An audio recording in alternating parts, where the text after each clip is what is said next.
30-40 साल पहले मूंगफली की जो फसल थी इसकी बहुत ज़्यादा इम्पोर्टेंस थी और बहुत सारा एडिबल ऑयल हम मूंगफली से हासिल करते थे। और साथ साथ फिर ये होता गया कि मूंगफली की पैदावार कम से कम होती गई और इस वक्त सिचुएशन ये है कि हमें टेबल के ऊपर खाने के लिए भी मूंगफली इतनी महंगी मिल रही है कि बहुत सारे लोग उसको अफोर्ड ही नहीं कर सकते। इसकी क्या वजूहत हुई? वजूहत ये हुई कि हमारा जो एक बुरा निज़ाम काश्तकारी था उसने ख़ास तौर पे, क्योंकि मूंगफली गर्मियों की फसल है और इसको कुछ बारिश भी ज़रूरी होती है, उसके लिए ये ज़्यादा पॉपुलर हुई पोठवार एरिए में, जो ज़्यादातर इलाका जो है वो बारिशी निज़ाम के ऊपर फसलें उगाता है। ये गंदम की हार्वेस्टिंग के बाद इसको काश्त किया जाता है और उसके बाद फिर बारिशें शुरू होती हैं तो फिर उससे पानी वगैरह हासिल हो जाता है और ये थोड़ी बहुत जो भी पैदावार देनी होती है ये देता है। इसके कम होने की जो पहली सबसे बड़ी कबाहत थी वो ये थी कि इसको उखाड़ना बहुत मुश्किल हो गया, क्योंकि सॉइल के अंदर जितना भी ऑर्गेनिक मैटर था वो बर्न हो गया।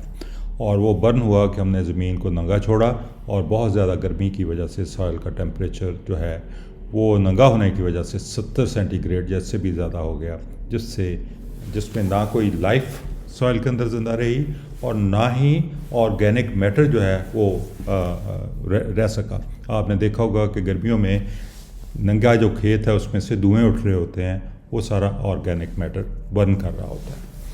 सो काश्तकारी या उसकी प्रोडक्शन कम से कम होती गई और ये ऑर्गेनिक मैटर ना होने की वजह से इसको हार्वेस्ट करना है, इसको उखाड़ना ज़मीन से रंबे के साथ, एक एक पौधे को एक एक पॉड को निकालना, ये एक बहुत मुश्किल काम हो गया। और फार्मर उतनी ही काश्त करते हैं या करते थे जितनी कि उनके पास हार्वेस्टिंग की लेबर अवेलेबल थी, और उससे फिर ये काश्तकारी जो है वो कम से कम होती गई। अब जब तक हम पीनट को यानी कि मूंगफली की काश्त को इनलार्ज नहीं करते, हमारी जो एडिबल ऑयल की रिक्वायरमेंट्स हैं वो पूरी नहीं हो सकेंगी, क्योंकि ये वाहिद फसल है जो हमारी जितनी भी कमियां हैं उसको पूरा कर सकती है। जितनी बाकी फसलें लाइक तोरिया है या सेसमी है या कोई भी और फसल जो है वो स्प्रिंग यानी कि मॉडरेट टेम्परेचर, या सोयाबीन है मॉडरेट टेम्परेचर उसको चाहिए होता है, और हमारे यहाँ जो स्प्रिंग सीज़न है वो बहुत शॉर्ट है। सर्दी पड़ रही होती है और यकदम हफ्ते 10 दिन के अंदर इंतहाई गर्म मौसम हो जाता है, जिससे दाना जो मैच्योर कर रहा होता है वो वहीं पे श्रिवल कर जाता है, वहीं पे वो पक जाता है। इसी तरीके से वीट की भी हमारी पैदावार उसी वजह से कम है। सो हमारे पास अल्टरनेट क्या है कि या तो कॉटन की जो प्रोडक्शन इंक्रीज़ करें, यानी कि उसका एरिया भी इंक्रीज़ करें और प्रोडक्शन भी इंक्रीज़ करें, और उससे फिर ये होगा कि आपके जो कॉटन सीड ऑयल है वो हमारे पास ज़्यादा आ जाएगा और उससे कुछ कमी पूरी होगी। लेकिन इससे भी ज़्यादा ज़रूरी है कि हम पीनट की जो काश्त है उसको बढ़ाएं, और सिर्फ पोठवार एरिया में नहीं बल्कि पूरे पाकिस्तान में इसको आराम से बढ़ाया जा सकता है। आज का ये जो सेशन है, मैं इसकी इम्पोर्टेंस मैंने अभी आपको बताई कि इसकी इम्पोर्टेंस इतनी ज़्यादा है कि हम इसको हर सूरत में नेशनल लेवल के ऊपर पूरी जद्दोजहद मेहनत करके हमें इसको एक्सपेंड करना चाहिए। और इसको एक्सपेंड करने के लिए हमें बहुत ज़रूरी है कि हम इसकी यील्ड इंक्रीज़ करें और तरीक़ा काश्तकारी को इतना आसान कर दें कि फार्मर जो हैं वो छोटा फार्मर भी इसको अच्छे तरीके से काश्त कर सके, या फिर ऐसी सर्विसेज प्रोवाइड करें जो फार्मर्स को जाके फार्म ऑन फार्मर्स करके दें। तो इसके लिए जो बुनियादी चीज़ों की ज़रूरत है वो ये है कि ये फसल जो है तकरीबन अप्रैल मई में हम लगा के अक्टूबर में जाके हार्वेस्ट करते हैं, यानी कि गर्मियों में ये फसल हार्वेस्ट होती है। इससे जो है गंदम और मूंगफली का एक बहुत ही अच्छा कम्बिनेशन बन जाता है। और उसके बाद यह है कि सॉइल जो है उसको हमने पिकनिक के तरीक़ाकार पे प्रिपेयर करना है, और प्रिपेयर करके फिर उसमें वो जो ज़मीन है वो नरम भी हो जाएगी और उसमें नमी भी बरकरार रहेगी, क्योंकि हम उसके ऊपर बेड्स के ऊपर मल्च अच्छे तरीके से बिछाएंगे तो वो एक बहुत ही एक अच्छी पैदावार की तरफ हमें लेके जाएगी। अब इसमें पिकनिक के जो स्टेप्स हैं उसमें सबसे पहले तो हम कहते हैं कि लेज़र लेवल कर लें, और ये पोठवार एरिए में जहाँ पे नहरी सिलसिला है वहाँ पे इसकी ज़रूरत नहीं है। सो उसके बाद सब सॉइलिंग बहुत ही ज़रूरी है, यानी कि बारिश जो है जिस खेत में पड़ी है उसी खेत के अंदर एक एक कतरा पानी का जो है वो जज़ब हो जाना चाहिए। और उसके लिए जो असल मसला है वो हार्ड पैन का है। हार्ड पैन जो है उसकी वजह से सिर्फ हम ऊपर वाली 6-8 इंच जगह जो है उसको काबिल इस्तेमाल करते हैं, बाकी सारी ज़मीन हमारे लिए बेकार है, क्योंकि हार्ड पैन से नीचे ना पौधे की जड़ जाती है, ना ही पानी नीचे जज़ब होता है, और पानी ऊपर से ही सारा वेपरेट करके बाहर निकल जाता है। और उसके बाद हमने बेड्स बनाने हैं, और बेड्स बनाने के बाद फिर हमने उसके ऊपर मल्च बिछानी है, ताकि जो पानी हमारे खेत के अंदर मौजूद है वो एवेपोरेट ना करे, वो पौधे के इस्तेमाल में आए। और मल्च जो है 3 से 4 इंच मोटाई में हमें करनी पड़ेगी। मल्च किस तरह की जा सकती है? मल्च के बहुत सारे हैं। एक तो प्लांट रेजिड्यू है, यानी कि गंदम का नाड़ है, उसको हम इस्तेमाल कर सकते हैं। चावल की पराली है, मक्की के टांडे हैं, इस तरह की सारी फसलें। या अगर कोई भी नहीं है तो हम 1 कनाल 2 कनाल में रोड ग्रास वगैरह कोई भी चारे वाली फसल, चरी कोई भी लगा के उसको कुतरा करके हम असल के तौर पे अच्छे तरीके से इस्तेमाल कर सकते हैं। और इससे ये होगा कि पानी जो है वो भी आपको जितना अवेलेबल है सॉइल के अंदर वो ही काफ़ी होगा पूरे साल की फसलें ग्रो करने के लिए। यानी कि आपको बारिशी निज़ाम के ऊपर भी इन्हिसार जो है आपका बहुत कम हो जाएगा, क्योंकि जो मल्च है वो हवा में से भी नमी हासिल कर लेती है, और ख़ास तौर पे जो ओस होती है उसको जज़ब करके पौधे को दे देती है। बुरानी एरिया में जो इस वक्त है उसमें सारे साल ही हम फसलें ग्रो कर सकते हैं। उसमें जितनी भी बारिश का पानी, जिस तरह मैंने अर्ज़ किया, वो सारे का सारा हम उसको रन ऑफ नहीं करने देना। एक खेत का पानी दूसरे खेत या नीचे ढलवान की तरफ नहीं जाना चाहिए, उसी खेत में सारा पानी जज़ब कर लेना चाहिए।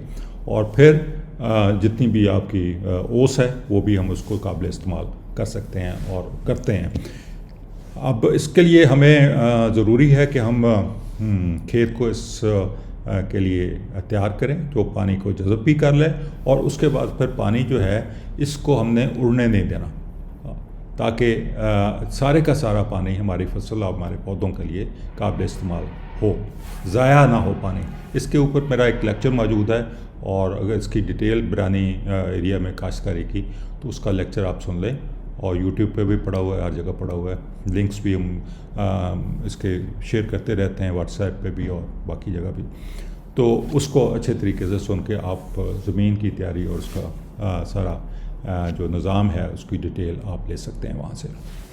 अब जब 42 इंच के हम बेड्स बना देते हैं, 42 इंच इसलिए रखते हैं कि हमारे ट्रैक्टर जो हैं वो खेली में से गुजरें, और जहाँ पे हमने फसल काश्त करनी है वहाँ पे ट्रैक्टर का टायर ना चढ़े, क्योंकि ये कंपैक्शन करता है और वहाँ पे फसल फिर कमज़ोर होती है या नहीं होती।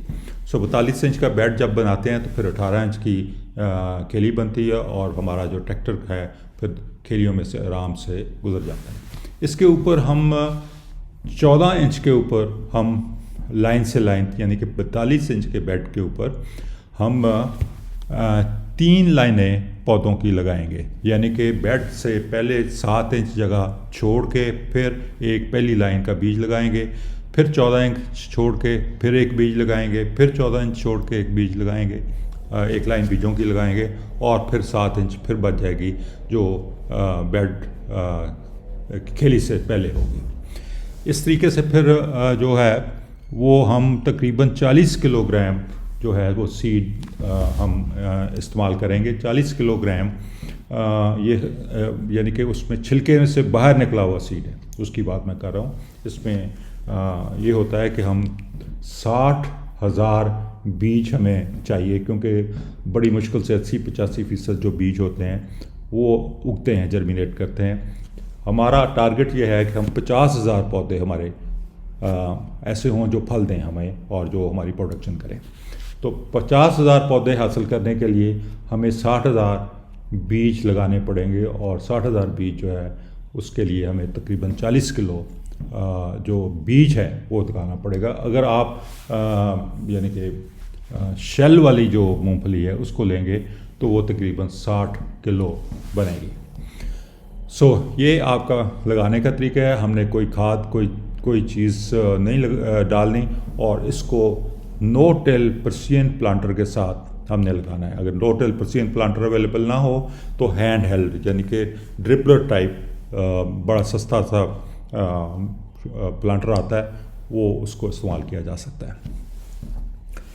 जिस तरह मैंने पहले कहा, कोई फर्टिलाइज़र कोई पेस्टिसाइड डालने की ज़रूरत नहीं है। वाटर मैनेजमेंट जो है वो यानी कि पानी लगाना या पानी को इस्तेमाल कराना पौधे के लिए, ये सबसे इम्पोर्टेंट ये चीज़ है और इसको लर्न करना बहुत ही ज़्यादा ज़रूरी है ताकि जो हमारी फसल है उसको न्यूट्रिशन और पानी का जो सोल्यूशन है वो बहुत डेंस मिले और जितनी मिनरल्स की अपटेक है वो बेहतर तरीके से हो जाए।